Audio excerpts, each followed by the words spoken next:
అండి, ఎందుకంటే మీ మాటలు వినాలి. సో అలాగే ఇక్కడ ఉన్న వాళ్ళందరూ ప్లీజ్ మీరు వెళ్ళి కూర్చోవచ్చు హ్యాపీగా. I request everybody please. Yeah, hi అండి, అందరికీ నమస్కారం. ఫస్ట్ ముందుగా థ్యాంక్స్ చెప్పుకోవాల్సింది మీకండి, ప్రేక్షకులకి. ఇంత పెద్ద బ్లాక్ బస్టర్ ఇచ్చారు మాకు ఈ 2023లో. సో ఈ సినిమా ఇంత అద్భుతమైన కథలో నా మాటలు ఉండడం, నాకు మాటల రచయితగా అవకాశం ఇవ్వడం, ఐఎమ్ బ్లెస్డ్. యాక్చువల్లీ నాకు చాలా అదృష్టం నాకు. సో అవకాశాన్ని నాకు ఇచ్చిన శౌర్య గారికి, అలాగే వైరా ఎంటర్టైన్మెంట్స్ విజేందర్ రెడ్డి గారికి, మోహన్ గారికి ప్రత్యేకంగా థ్యాంక్ యూ. ఈ సినిమా ముందు రోజు ఒక డైరెక్టర్ ఫ్రెండ్ ఉన్నాను, పెద్ద డైరెక్టర్ ఫ్రెండ్. అతను నేను మాట్లాడుకుంటున్నాం సినిమా ముందు రోజు.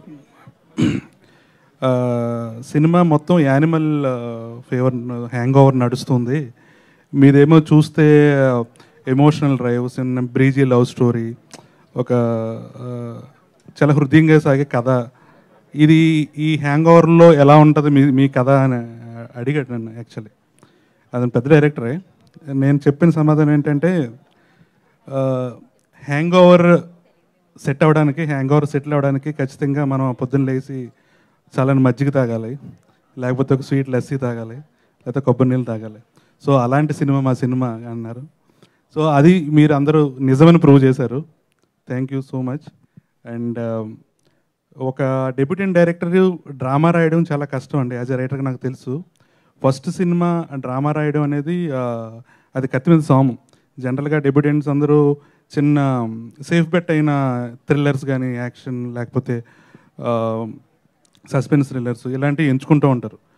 కానీ ఆ డ్రామా రాయడానికి చాలా గట్స్ కావాలి, చాలా కన్విక్షన్ ఉండాలి. మొదటి సినిమా చాలా అనుమానాలు ఉంటాయి డ్రామా రాసేటప్పుడు.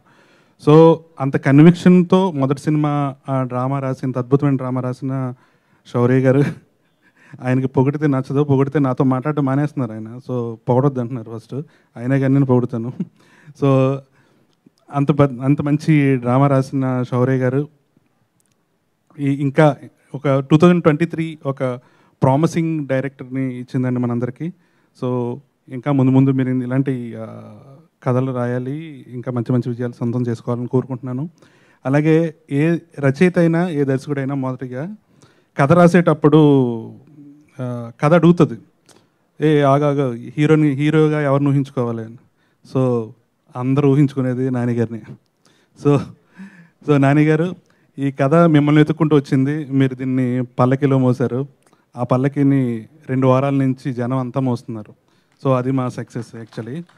సో ఈ సినిమాకి నాతో రచయితలుగా పనిచేసిన వంశీ గారికి, సమీర్ గారికి, భాను గారికి ప్రత్యేకంగా కృతజ్ఞతలు. కంగ్రాచులేషన్స్, ఆల్ ది బెస్ట్ అండి. అండ్ యు సతీష్ గారికి కూడా థ్యాంక్ యూ వెరీ మచ్ అండి. థ్యాంక్ యూ అండి, థ్యాంక్ యూ నాగేంద్ర గారు, thank you so much. And ఇప్పుడు వేదిక మీదకి శిల్ప గారిని రావాల్సిందిగా కోరుకుంటున్నాం.